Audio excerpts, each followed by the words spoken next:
This time of year is great for whiskey lovers like us. Today, I'm going to give you Wade's top 5 whiskies of 2024. Let's get started.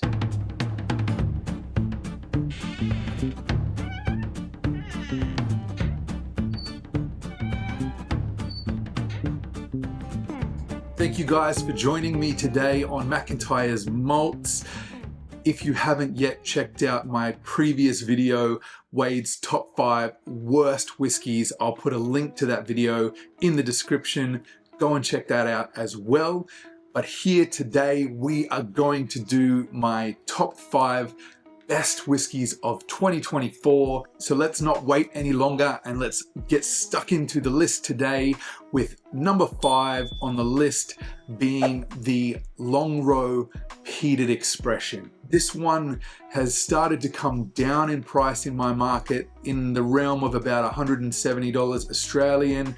We're talking non-chill filtered, natural color. It is a no age stated whiskey, but sources online suggest in that realm of 7 to 8 years, and it just works. That beautiful peated, funky Campbelltown spirit with a bit of a citrus type note in it, akin to something you would possibly find out of Islay, but it has enough uniqueness and its own identity to give you something different.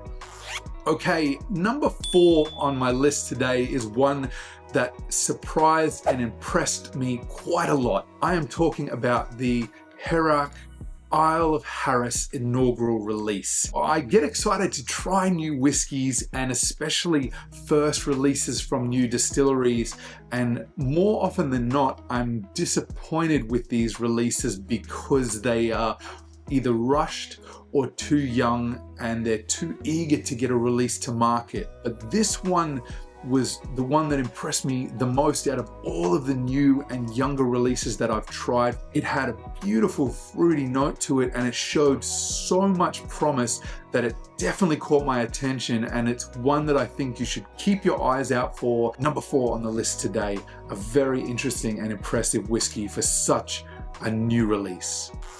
Okay, so number 3 on Wade's top 5 best whiskeys of 2024 is one that is a little bit tricky to come by, and the whiskey I'm talking about today is the Hazelburn Oloroso cask matured whiskey distilled in 2010. This one is everything I hoped it to be.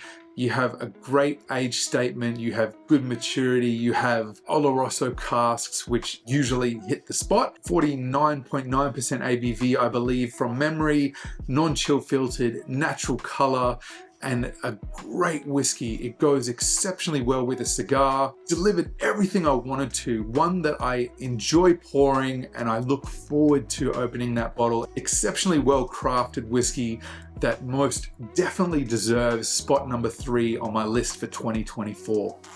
All right, number 2 is one that might be a little bit surprising and possibly not as easily accessible around the world, but this whiskey impressed me so much that I had to include it on the list, and I am referring to the New Zealand single malt whiskey Cardrona Falcon. For those of you that saw my video with First Fill where we dove into Australian and New Zealand whiskies, this was one that Phil sent me a sample of, and it was absolutely incredibly well crafted whiskey, beautifully put together, so well balanced, an exceptional spirit that stood up to and was above and beyond many of the great Scotch whiskies that I try throughout the year. Absolutely deserves a spot on this list. An impressive whiskey that captivated me and caught my attention, as good as some of the best whiskey I've tried, which is why it is number 2 on my list today.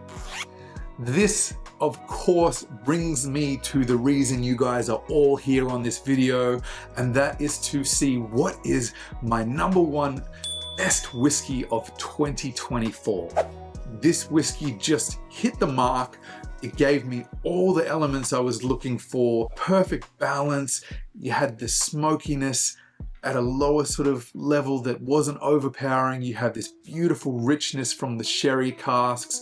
You have a great ABV, you have an exceptional price point. All of it came together to give me the whiskey that I enjoyed the most this year, which is the Ardnamurchan AD Sherry Cask release.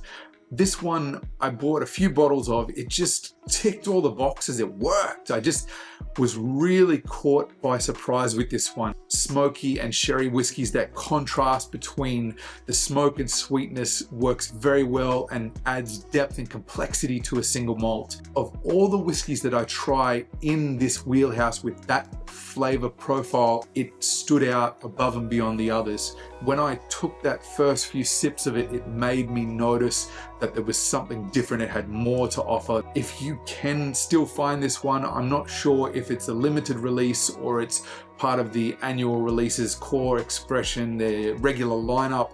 I highly recommend. This one is in that perfect balance of great specs, great affordability. It delivers on the nose, it delivers on the palate. Everything that I expected from the whiskey was there, but leveled up above and beyond what I was anticipating.